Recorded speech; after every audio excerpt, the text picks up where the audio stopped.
Hello, and welcome to the Women's Rugby Pod, episode 168. Happy New Year, Talia Kabea. Happy New Year, Johnny. How are we? How's 2024 kicked off? What are we? Day 4 now, but kicked off well? Yeah, back at club. Been back at training. Had some leadership stuff with England, which was fun. And I've got nothing for uni because it's exam season. So yeah, it's pretty chill. Good. Tell us more about the leadership stuff with the Red Roses. That immediately springs out in that answer. So there's a new leadership group in camp. It's been going since pre-season, but we just had a workshop yesterday with that group, focusing on like leadership skills and stuff we want to bring into Six Nations tournament and going forward. Now, you're a person who keeps their feet firmly on the ground, but nice to be involved in things like that, isn't it? Yeah, no, it was definitely a surprise when I saw my name out there being in that, but no, it's really nice, and I think it can only kind of help grow my game a little bit. So, can you tell us who else is on that list? I think I can. You might have to check this with bloody what's his name, our media guy after, but yeah, you're well acquainted. But Sarah Byrne, Zoe Allcroft, Marley Packer, Lark Davies, Meg Jones, Helena Rowland, and me. Nice. There's some possibly some slight surprises in there, but look, this is an England coaching group that know you incredibly well, playing alongside you for club and for country. So yes, I know that Sarah Hudson knows you incredibly well. So yeah, huge congratulations on that. Well, that's hugely exciting. Perhaps you can lead us through your festive period celebrations. Have you still got turkey left over? You're not turkey. What games do you play? How many crackers did you pull? Come on, we want a full rundown of the Talia Kabea Christmas celebrations. So I spend Christmas at my auntie's house every year. So I went down on Christmas Eve straight from Loughborough to Guildford. No turkey left over actually, which is very unusual for my family. Usually there's loads left over, but this year they got the measurements to a T, which I wasn't very happy with actually, because I wanted to go for seconds and thirds, but there's only enough probably for a big first plate, but it was still delicious. There was 10 of us there. It's my immediate family, and then my cousins and aunties and uncle. So yeah, we did a bit of Christmas games after, and then we go over to my auntie's neighbour's house, have some celebrations and drinks and games there. We got on the game, what is it called now? It's a game, it's a word association game. You might not articulate. No, code names. Played it before? No. Yes, well, it's a game where when you've had a couple of drinks, it gets very rowdy. Not for me, but to watch. You can get very rowdy because it's basically a game of mind reading. So there's loads of cards down on the table, and whoever's in your team, one person in the team has to give you one word that's associated with some of the cards on the table. So for example, on the table there's beach, shell, and sea. And my teammate might say holiday, and I have to guess. She'll say holiday 3. So I have to guess which 3 cards on the table associated with holiday. But some people can go very outside the box with the game. So I remember one time I played it with Maud in camp, and I don't know, it's probably like there was beans and a cat, and Maud said tail. So I said, oh, tail, cat has a tail.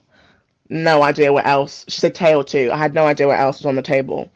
Anyway, the other team won, and she was like, guys, I said tail, fairy tale, Jack and the Beanstalk, beans. Oh. I was like, oh, that's a bit too out of the box for me, Maud. So you have to know your other partner very well and also know how they think. So that was our main game on Christmas Christmas, and then Christmas Eve, Boxing Day, went back home, down to London, and was chilling there. Oh, brilliant! I must. If I ever get the chance to play board games in more Muir, I want to do that.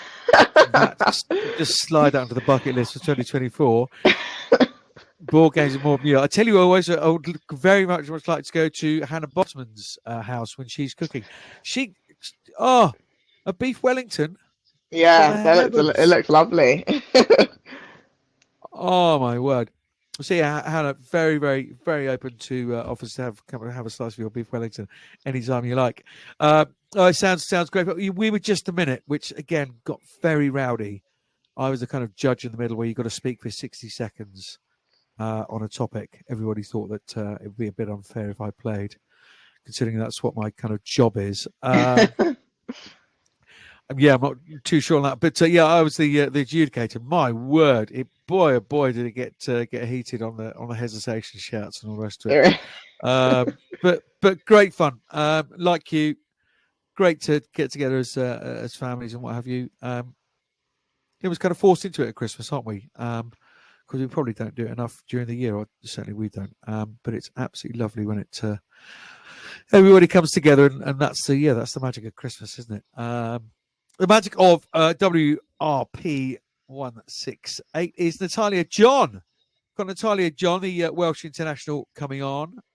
She's been playing in this Celtic Cup, which kicked off over the weekend. Bit of history across those countries in the second edition of this Celtic Cup going on. A couple of rounds of the PWR to look back on here in England, which, of course, you're involved with, Talia. Including some big statement results. And the big game at Twickenham, Harlequins against Gloucester Hartbury. And, of course, all the rest of the news from around the world. But let's start with that Celtic Cup. As I said, the second edition of it, the competition run by the unions from Wales, Scotland and Ireland in conjunction with World Rugby, got underway at the weekend. Over in Ireland, Musgrave Park, the Wolfhounds beat the Clovers 21 points to 15. In Scotland, the Hive Stadium, to be exact, 2,000 watching. It was 28-12 between Edinburgh and Glasgow. First time we've ever seen these women's sides coming together. Edinburgh and Glasgow. The Edinburgh coach, Claire Cruikshank, saying really, really emotional on the morning of the game. Possibly added to a little bit of a scrappy start, but it's a freezing condition up there. But same for these Welsh sides. Brighton Thunder and Gwella Lightning battled it out at Rodney Parade, ending 5 points to 22 Lightning. And that's going to be the first question, isn't it? How to pronounce these team names? Natalia John. Here is the Welsh second row, Natalia. Talia John, a very, very good morning. Thank you so much for your time this morning. How are you? Happy New Year. Yeah, I'm good, thank you. Just grateful to be back playing rugby after nearly a year out. So just happy to be getting back to it. Yeah, we will get into all the sort of details and these teams coming together and your sort of personal journey into the Celtic Cup and what have you, and looking forward a little bit as well. But first of all, please, how do you pronounce the Welsh team names, please? So you've got Brython Thunder and Gwalior Lightning. Brython, yeah. It's kind of like an old name for like the Welsh language. Like we used to be like Brythonians with like the people. Oh, okay. And then, like Gwalior is an old name for Wales. Is it? I thought it's some kind of spirit, some kind of fairy. Have I been led up the garden path with that? It may be. I think the thing is with Welsh, like you can interpret a lot of things differently, but to me, Gwalior is like what Wales used to be called. It certainly makes sense, doesn't it? Well, look, enough of all of that. Thank you very much. Now I know. As you say, a year out. Did you ever think the weekend would come, and just how brilliant was it to get yourself back out there and something you love doing? Yeah, and it's been a really tough couple of months for me personally, and dealing with loss and 3 injuries back to back, it was really hard, and I was so worried coming back on Monday, am I going to be the same person? Am I going to be the same player? What am I going to bring now? But thinking back, if I could last a full 80, after not playing for so long and actually holding up all right, I'm quite proud of myself. You don't really see, when all the girls go away and you don't get to go with them. And when you're injured, you don't really see all the hard work that all the injured girls do behind the scenes. I was up at the Vale every day from like 8 o'clock in the morning, training until about 2 o'clock on my own, half of the time. But I'm kind of glad that it's come full circle now and I'm just back out there on the pitch. Calf, yeah, you missed WXV1, didn't you? Shoulder and what have you. Great to see you back out there. How did you find the game? What minute within the first 10 were your lungs giving up? I don't even think it took a minute. I think it was like 30 seconds. No, like, maybe I think the first half definitely didn't go Brython's way, definitely. And I think, the one advantage that Gwalia had is that they did have a game, like kind of a pre-season game, and we hadn't had that chance yet. So it was really interesting, especially for the young girls, because it would have been their first experience of a game at that sort of level. And it's so important that they had that. And we've kind of, felt like, because it's like we always say, like real versus feel, like we can talk about it all the time, but unless they felt it, like they're not going to know. So it was a really good experience for them, really, to kind of realize that, it is tough and there is going to have to be a step up for the next game. So many questions for me coming out of it. It's a little bit of history across the board, isn't it? These teams coming together, first women's teams with Edinburgh, Glasgow, and you guys coming together as sort of almost regionalised. But do you get that sense of history in the build up to this? Has that been a big part of sort of, this is the opportunity to take another level and be part of a historic competition?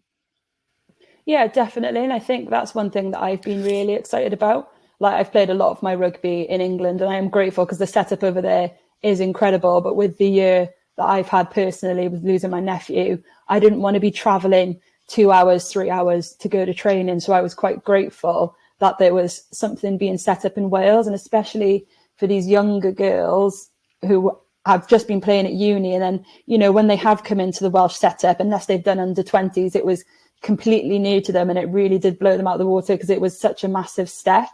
So, and we kept talking about it throughout the week, this is history. But for me, it's like the start of something. It's building something so we maybe in a couple of years' time could have a league that could rival England's, and that there are more opportunities for Welsh girls to grow in a top flight league.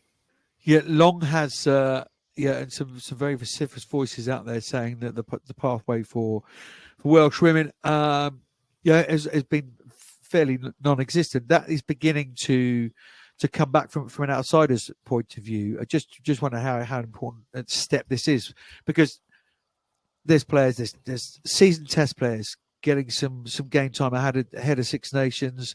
There's under 20s guys going to that next level. There's some brand new faces, university players.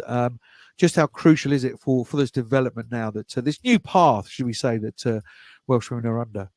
It's been a long time. It's been a long time coming, and I think we've been crying out for it for a couple of years, because I think there's only so far that professional contracts are going to go, because we need to know, like, what is pushing us, what is the next level. Because a lot of the girls, so I only started playing when I was 18, and I only played high level rugby when I was, 22, when I first got called into the Welsh squad, and I was playing for the Ospreys at that time. And that was my sort of first exposure. But for a lot of these girls now with these opportunities, they're getting this exposure a lot earlier. So hopefully when they do reach my age, and even I'm talking like I'm 32, I say 32 is bad, but I'm 27. When they reach my age, they're going to be 10 times better players than I ever would have been. So it's just really good that they can, even with like the girls that aren't playing, like just being around that environment, us pushing the standards and going, this is how we gym, this is how we train, this is how we recover, and like bringing them with us. When they then go back to club or uni, they're going to take those standards back with them and hopefully elevate those around them as well. I just wanted to ask, how has it been, obviously, as a squad, being able to gel, a lot of new people coming in, and for yourself, have you naturally like fallen into a leadership role, obviously being a bit more experienced than all the other girls coming in? How has that been for you as well?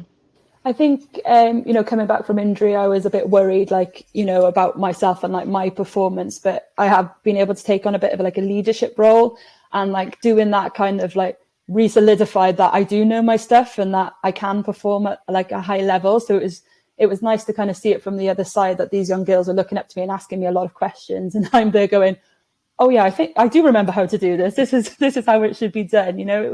It's really good as well, because there's such like a good group of young girls that want to learn, and I think that could be half the battle sometimes. Like when you go into a new squad, you'll always have a handful of people that are just there because they want to say that they're there rather than they're working hard. But all of the girls want to work really hard. I found we've gelled really well. They all want to listen, they all want to learn, and I think that's half the battle sometimes. And knowing that when we're going into the next game now, I'm completely confident in the fact that these girls are going to take a step up, because they've felt that level now. They've realised what it takes, and hopefully they will push a bit harder in training this week.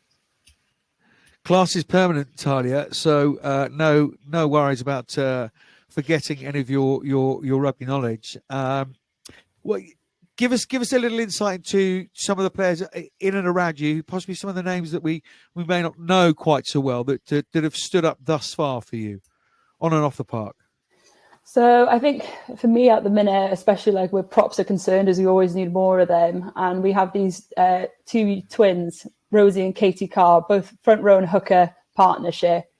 And, they've really, really stood up. And I've spent some time with Rosie when she came into the Welsh setup, coming from under 20s. And, she really stood out like that, and I was like, these girls have got something. So those two, I think, definitely ones to watch for the future. And we've got a couple of young back rowers, Finn as well. She really was working so hard. I think multiple times on Monday she turned around to me and was just like, do I need to do more? What do I do? And I was just like, just keep doing what you're doing, and I think that's the really positive things. These girls have had those experiences now.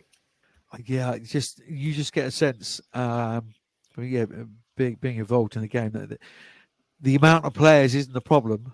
It's how to create the funnel to get to that very, very top level. About the game then, really horrible conditions. You're telling me. Yeah. 20 points to 5, you went down. Weird at that level, playing against some faces particularly well.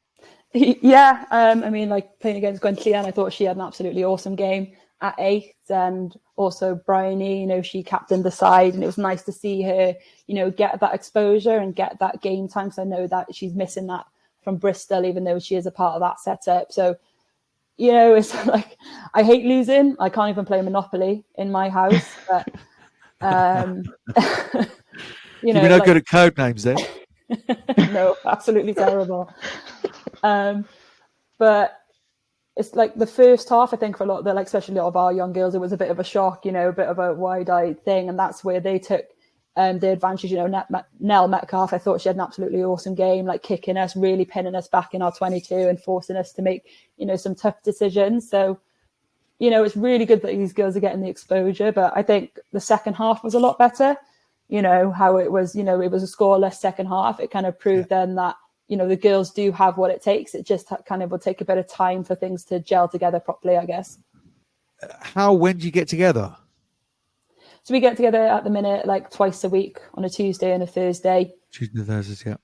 Obviously not this week because it's been a bit jumbled and it's quite a short turnaround. But, we're in tonight. We'll be together tomorrow for travel and then playing Saturday. So quite a tight turnaround.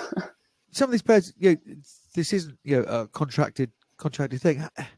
That again must be really, really difficult to juggle that kind of stuff, right? Definitely. I've had that experience. I was a teacher, trying to play high level rugby, and I used to finish work at 3:30 and then travel straight up to Bristol, and I wouldn't be getting home until 11:30, and then I'd be back training the next day. So it's not I do agree that some girls are do find it hard, but it's how much do you want it?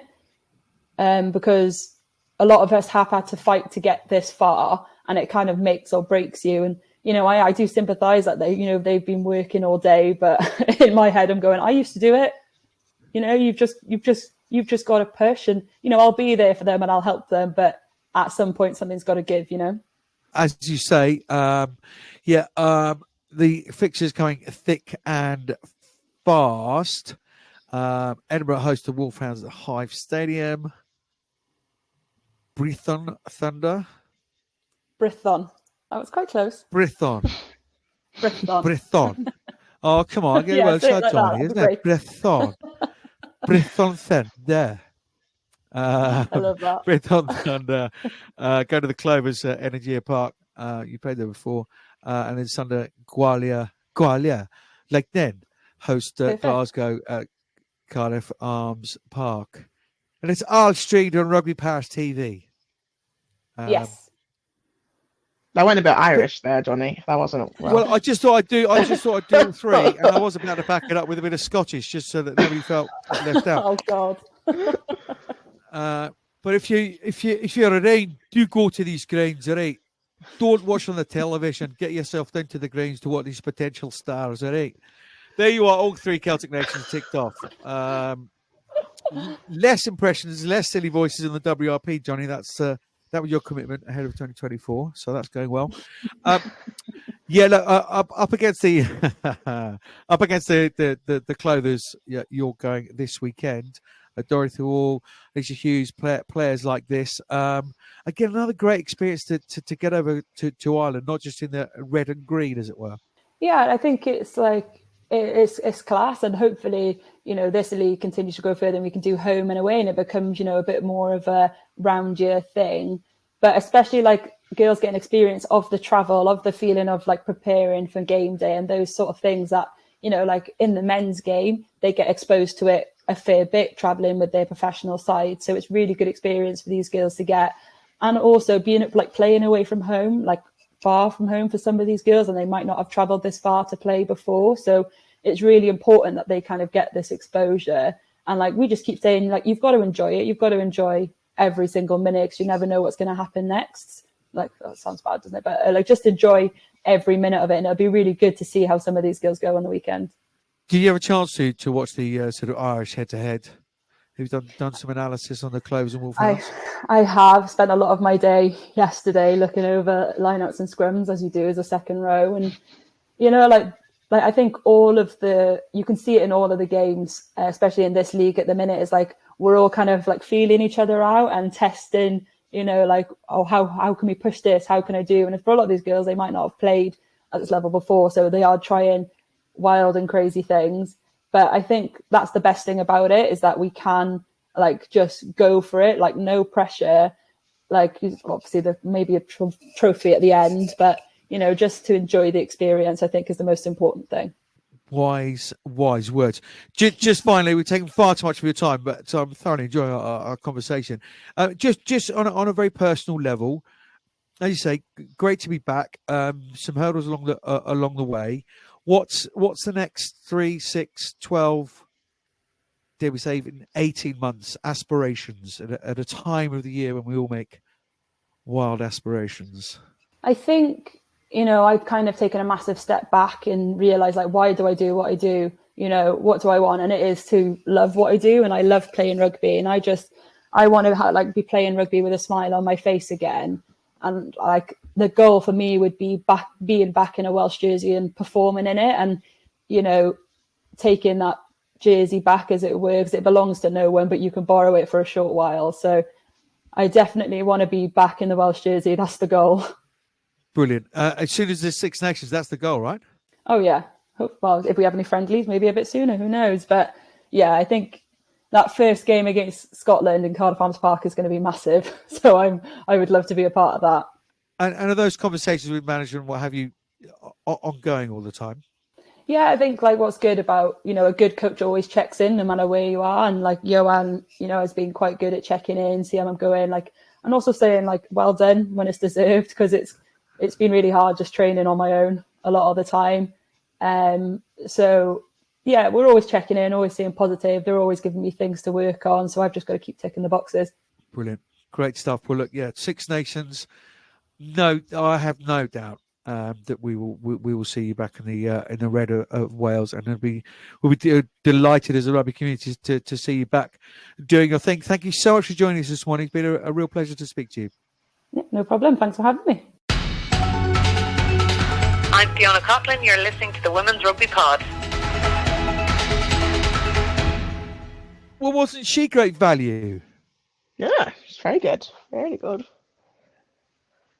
and come back from those injuries, which some I knew about, others I didn't, but all sounds really, really positive, doesn't it? And her outlook on rugby and what have you, she's going to be back in there, isn't she? Yeah, I reckon. She'll be back very soon. In that red jersey. That second row partnership with Greg Crabb, who continues to make her way back from injury as well. They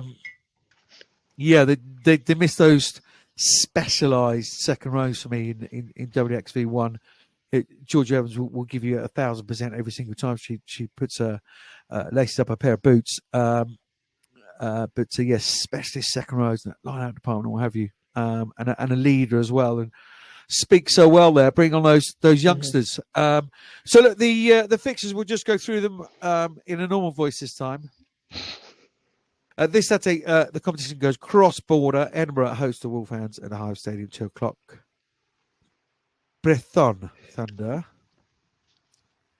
go to the Clovers, Energia Park, 2:30 p.m. We stream the games live. Do them at different times. And on Sunday, 1:30, Gwalior Lightning host Glasgow at the Cardiff Arms Park. They are all streamed on Rugby Pass TV. But as I said earlier, get yourself down there. There's 2,000 in substandard conditions, sub-zero conditions, I should say. Certainly not substandard at the Hive Stadium. Sub-zero conditions. 2,000 up there to watch it. And they would have had a great afternoon watching some really entertaining rugby. And I always find it really, really fun to watch these youngsters play, including yourself, Sonia Kabir, when you were picked out very early as one to watch. Yes.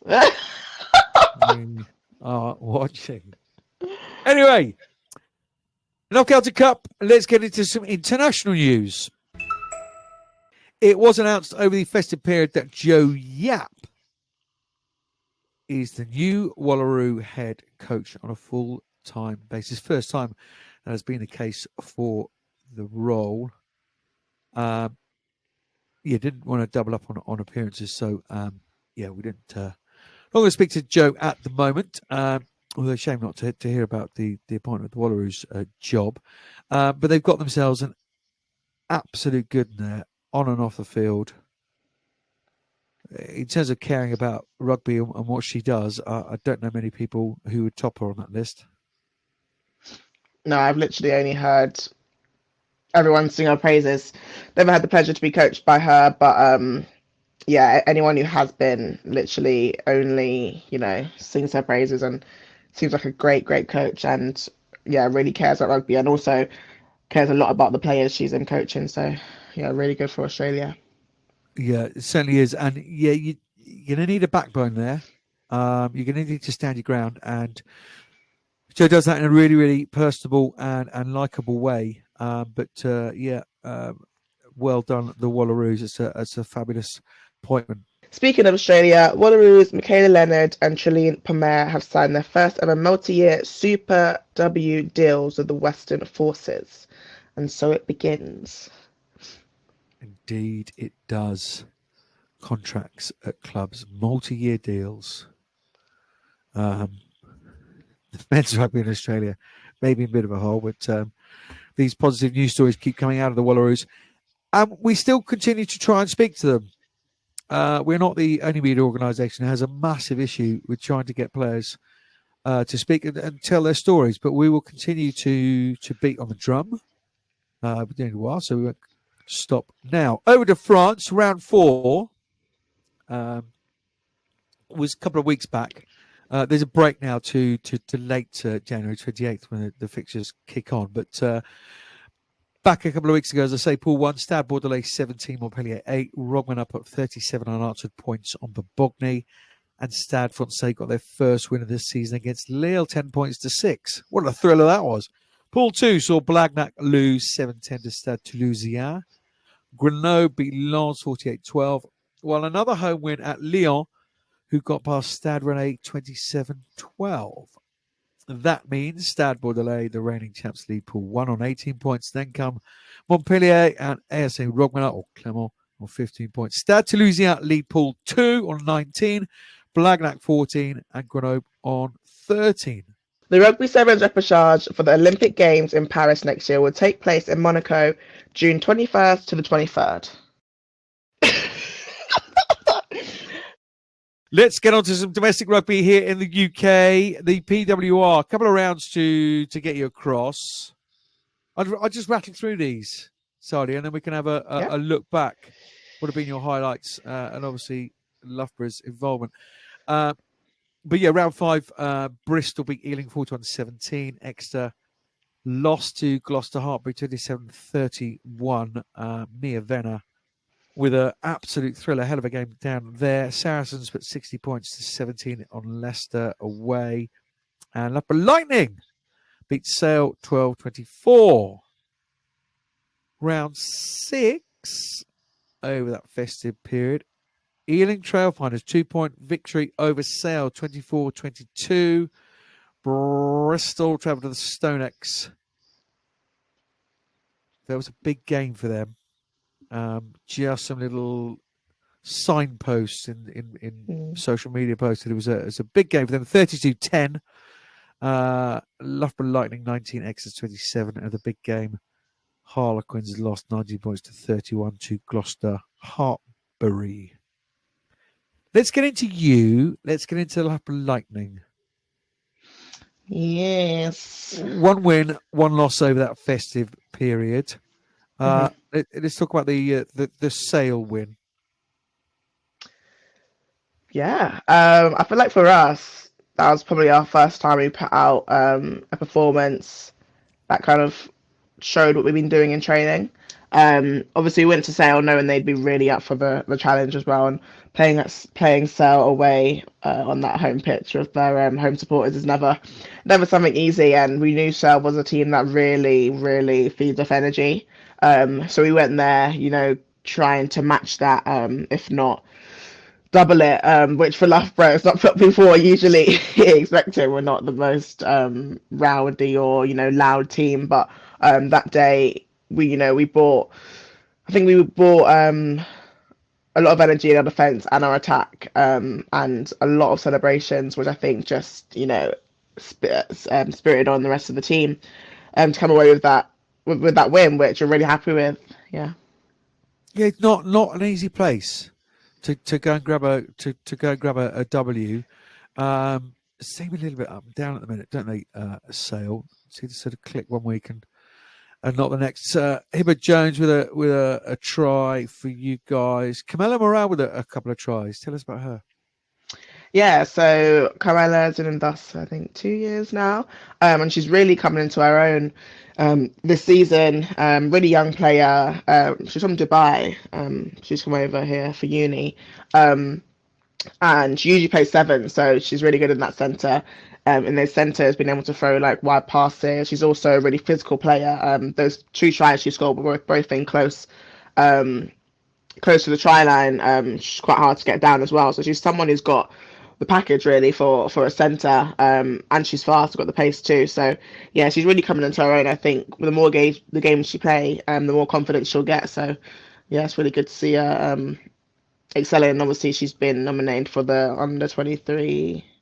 Under RPA 23 Player of the Month. RPA Player of the Month. Yeah, that's it. Indeedy. So check out the socials for those details. The other standout.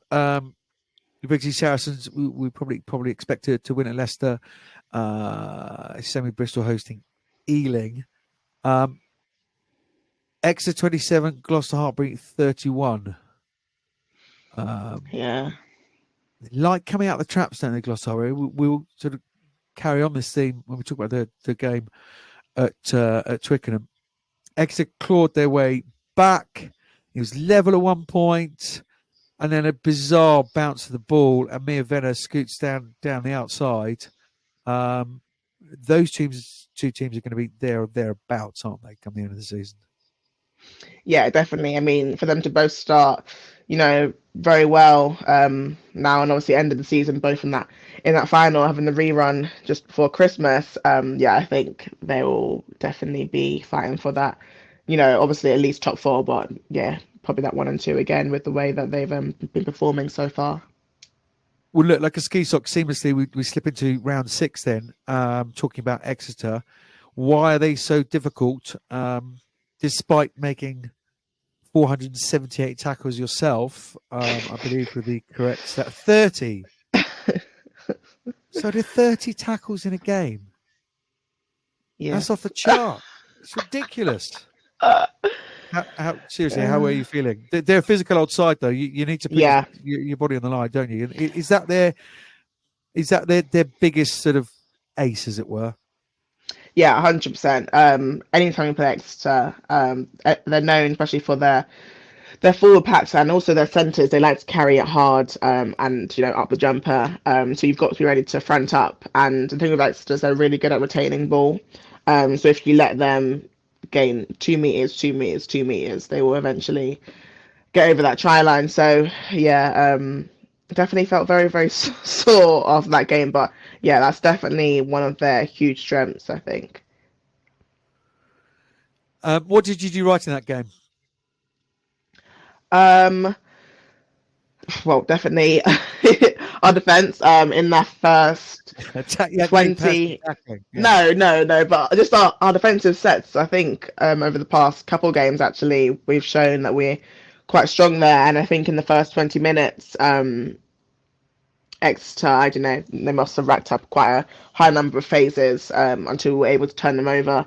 And then I think we kicked really well, field position, to be able to get ourselves down in that 22. I think usually we're good at getting into there, but we're not good at staying in there. So being able to kick ourselves into there was a lot easier for us. And we've been working really hard on that, driving more as well. So yeah, I think a lot of it for us is obviously we defend to get the ball back, and then our ball retention was a lot better in that game, which I think the score, I mean, obviously until the last 5 minutes it was 22-19, so lots of positives for us, but obviously Exeter being able to hold on and come away with the win. Oh, okay. So there was a chance to nick at the end. Wassell, Catherine Treader, and a penalty try for you guys. Maisie Allen, Tessier, neat little try from Alex Tessier.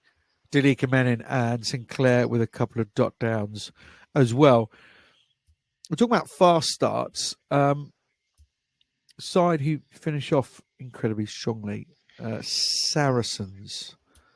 So top of the table, max 25 points, 32-10 against Bristol. We did mention it when we were rattling through the results there. Big game for them. Why? Well, obviously Bristol are a team they're definitely a top 4 team or pushing for top 4.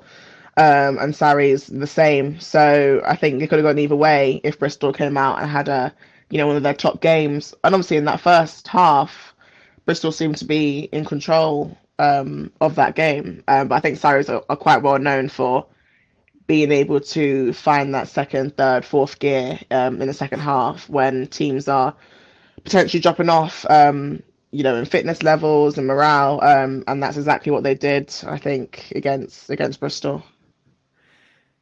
Yeah, Lot Akin Davis, always on the score sheet. So nothing new there. Phoebe Murray with a try for Bristol. That was on the 14th minute. That's Bristol done for points.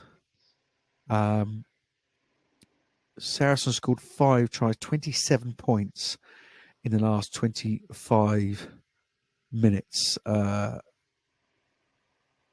Jess Breach, Marnie Packer, Sophie Goodey.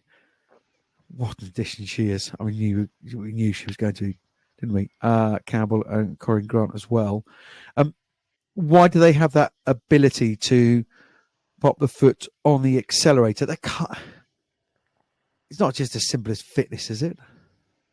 No, I think it's a range of things, obviously fitness being one of them, but they also have, you just named a few, loads and loads of key players who are influential and can change the games at any point in time. And I think Sarries are a team that, although they have a lot of key players, everyone under that also feeds off that energy and it brings the best out of the rest of their players. So, Marley gets on the scoreboard, when Tagudi gets on the scoreboard, everyone, gets behind them too. But I think sometimes in teams where they have a lot of key players, sometimes isn't really merged well. I think Sarri's, however they're training, however they do analysis, all those key players all come together in the game, which is, as Bristol have shown, it's quite hard to stop. For a long time, and probably one of the most successful club sides in this league over the years, when momentum is with you, and at this level, momentum is going to be with you and against you at certain times. Wrestling it back is key, but when it's on, I don't know anybody, and one club beginning to sort of contest that, and we're going to that in a second. But when they have their purple patches, boy oh boy, do they take advantage of them. Yeah, definitely. There's definitely I feel like there's something in them. As soon as they feel like they're getting a bit of a foothold into the game, they just, really rip into that. Whatever hole there is, whether that's a defensive hole, whether that's the heads are dropping. As soon as I feel like that Sarri's pack, that Sarri's team senses that, they really, really jump on it. And for whatever reasons, Holly Aitchison and Hannah Bottom going out to Bristol to cook their beef Wellington rather than the Stone X.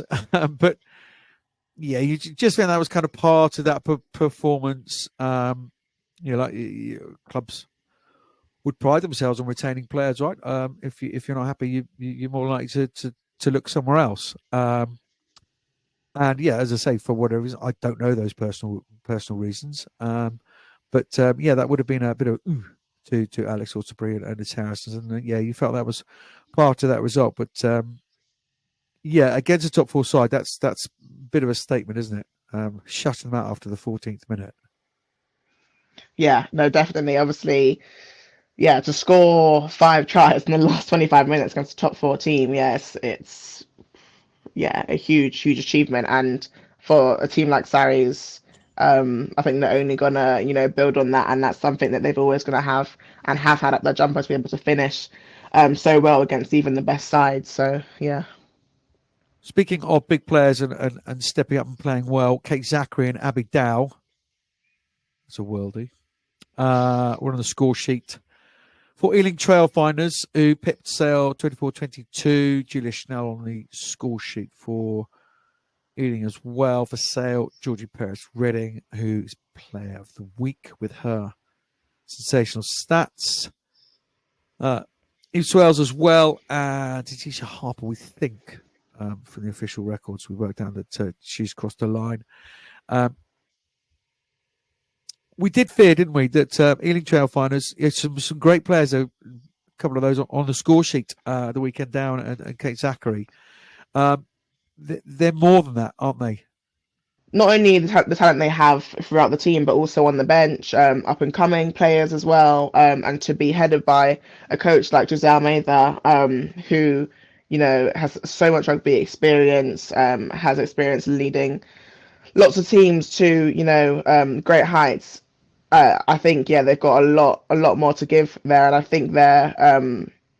think they could be similar to Anexta in the fact that they had their first season, kind of breaking their way into the league, and once they find their feet, I think they'll be a team to definitely watch out for. The fifth. I know. Fifth on the table. Yeah. Fighting for a top 4 at this stage. Yeah, fair play. Again, we tried to get some reaction from Ealing. That's not worked out, but we'll try and get that sorted in the next couple of weeks. Talking of those purple patches, the first 20-25 minutes at Twickenham, I was very lucky to be there, and many thanks to Harlequins for sorting it out. Much appreciated. 1931 went up 26-0 Gloucester Hartpury in that opening 25 minutes. And I've been lucky enough to commentate, including that extra Gloucester Hartpury game we've just been speaking about, commentate on those games. That's the best rugby I've seen this season thus far. Absolutely everything went right. Totally and utterly clicked. Looked ridiculously cohesive. Jones scores, Monaghan, Venner, Tuapolotu, Lund as well. incredibly impressive from Gloucester. Yeah, no, it was a great game to watch. Obviously, it was on TNT, so I was, comfortably tucked under my sofa in my blanket, watching the game. But yeah, that first half, I think, not a surprise for many people to see Gloucester, really gel and get on the score sheet very, very early. But like you said, yeah, they're just always they're on the same page, and they have threats everywhere. To Pelotu, great ball carrier, making meters wherever she can. And then, yeah, the rest of the team just capitalizing off, any of the go forward that they managed to get. But yeah, like you said, it was a great, first half of rugby. Yeah, and they fizz around, don't they? Do everything at pace, but there's slight tweaks in the way that they do things against certain opposition. So the coaching is on point, and yeah, with the whole circus thing and all the rest, it gives some unity to it all, and clearly a club now, as we said in the past, now sort of everyone's behind it, and it's showing dividends. Fair play, because at that stage, my boys I was with, I didn't want to say to them, but mentally I'm thinking after 25 minutes, that is the game gone. Kind of effectively, with this Gloucester Heartbeat and a quality side that they are, that was the game gone, 26-0 up. Fair play to Harlequins for clawing back. Great heart. Yeah, showing a lot of heart, showing a lot of, I think that was a lot of team cohesiveness to bring up those, the 19 points in the second half. And I feel like once they got that first try on the board, I think their head started to pick up and they were able to gain a bit of momentum to come back to finish, within 12 points of Gloucester. But like you said, I think a lot of it is coming from individual efforts. Obviously, Hannah Sims getting on really close. What are they called? Close range. There we go. Close range try. And a few more as well. But yeah, obviously to go down. Sorry, 25-0 in the first half. You're gonna have to come back with something. And I think Quins did well to claw back a bit there. Yeah. Question then: if it's not big game and it's not at Twickenham, with all the pressure and expectation, whether that's a visible thing or a verbal thing from the club, but it's a big day for Harlequins, and I take my hat off to them. It's, if you haven't been to a big game, get yourself to them. Music, the light show, the party atmosphere, everybody's on good form.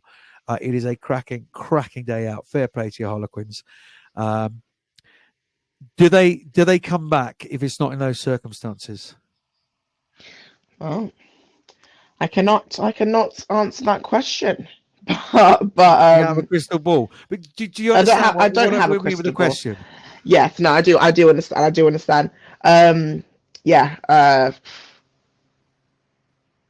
I don't know. Obviously, with the Quins' start to the season, it's not been very great, and for what Quins' standard has been for seasons before, they're nowhere near where they have been. And like you said previously, lots of changes in the squad in terms of coaching team, a few injuries here and there to key players.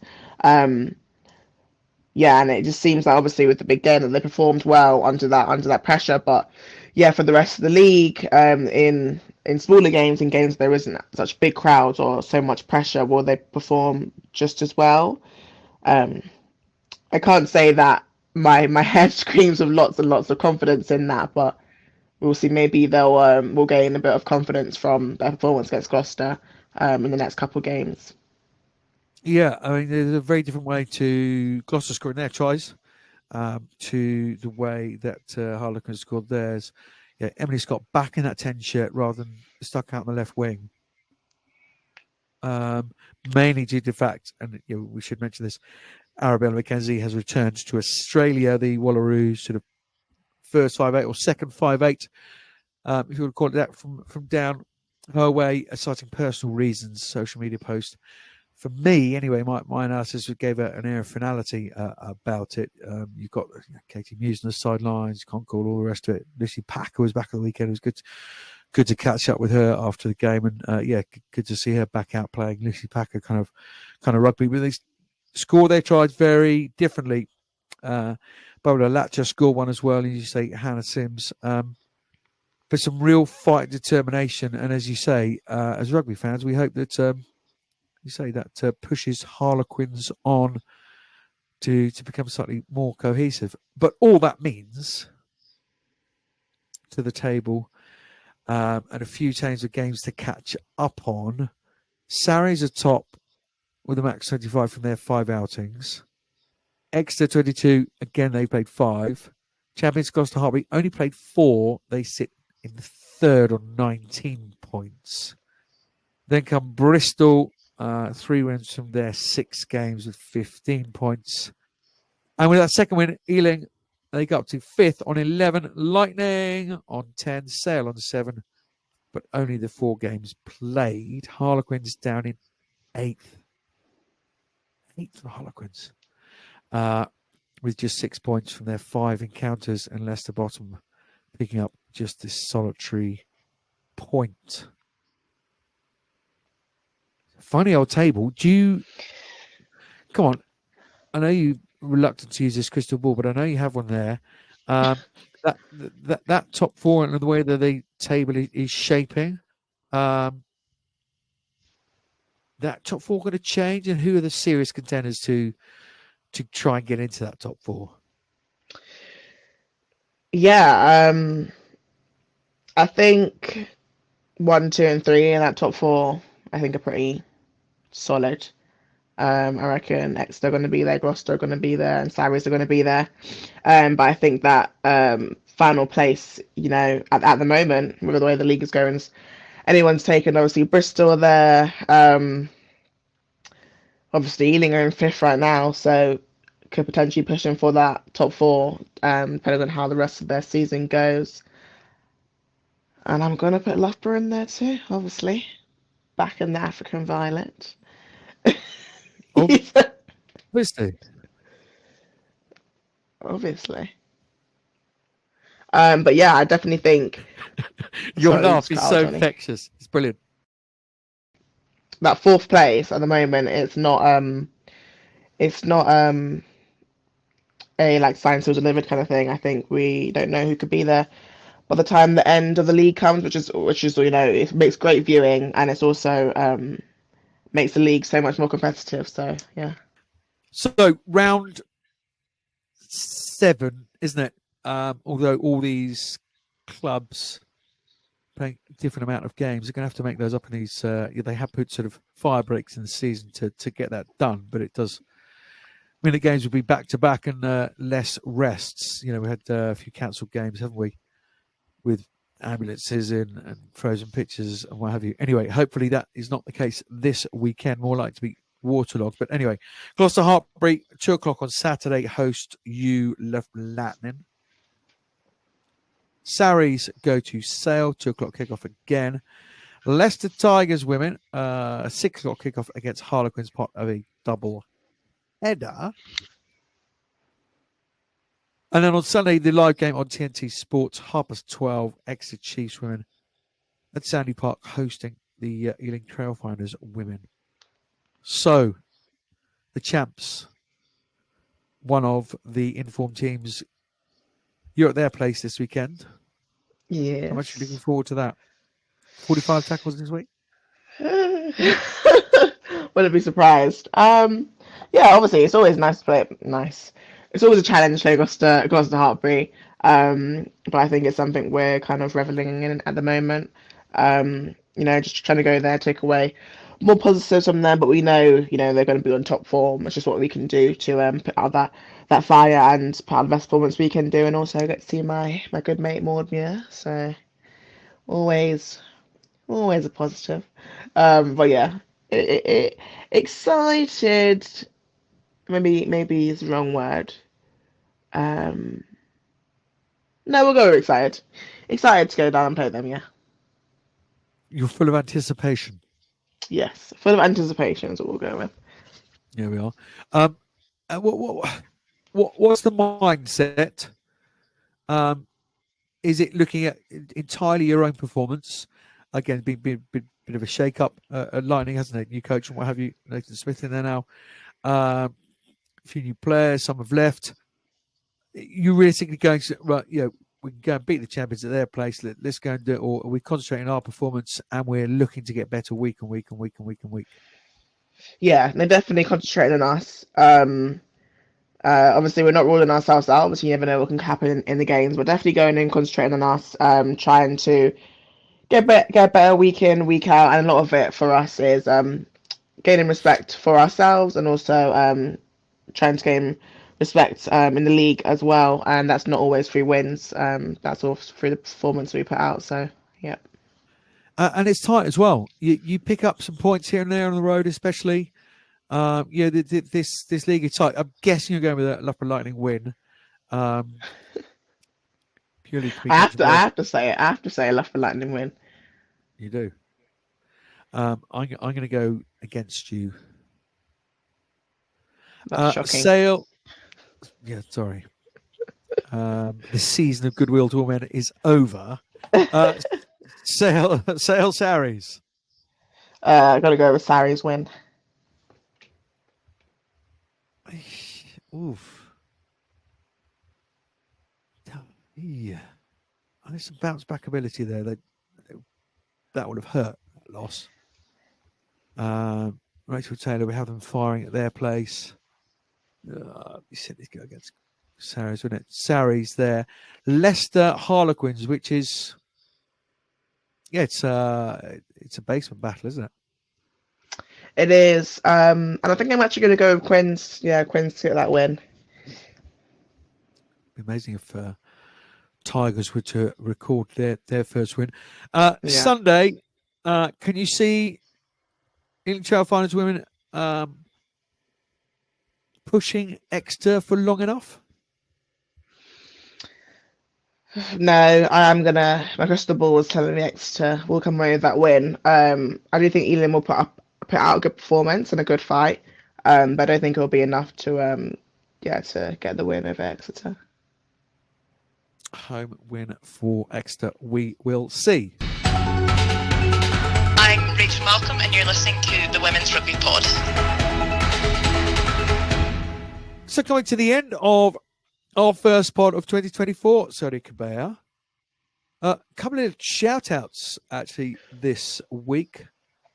Starting off with a huge congratulations to the former Irish captain Fee Coughlin for winning the Outstanding Contribution to Sport Award at the Sport Irish Times Women's Sports Awards. The 85 capper captained Ireland to the Grand Slam and the country's first Women's Six Nations Championships in 2013, including their first win over England.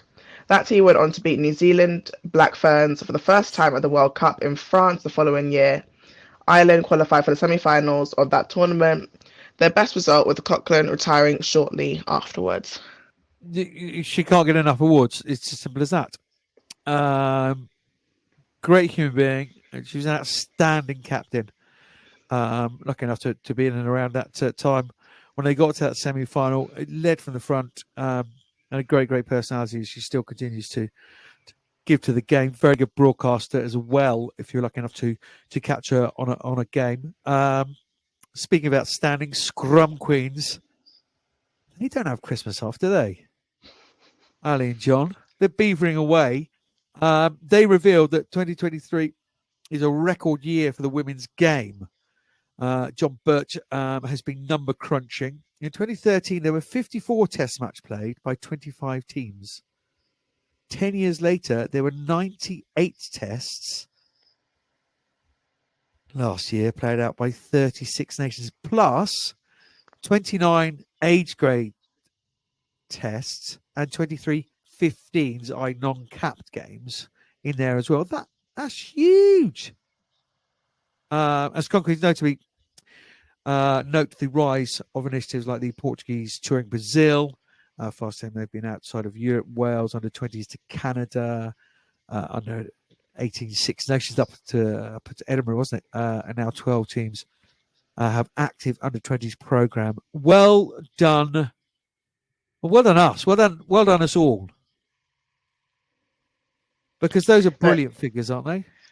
Oh yeah, huge figures. I mean, being in it, obviously 2023 has been a huge year, but to see those numbers written down, yeah, it's amazing. And over the next couple years, hopefully that doubles, maybe triples. So yeah, yeah, really positive stats. So thank you to Scrum Queens for doing that research.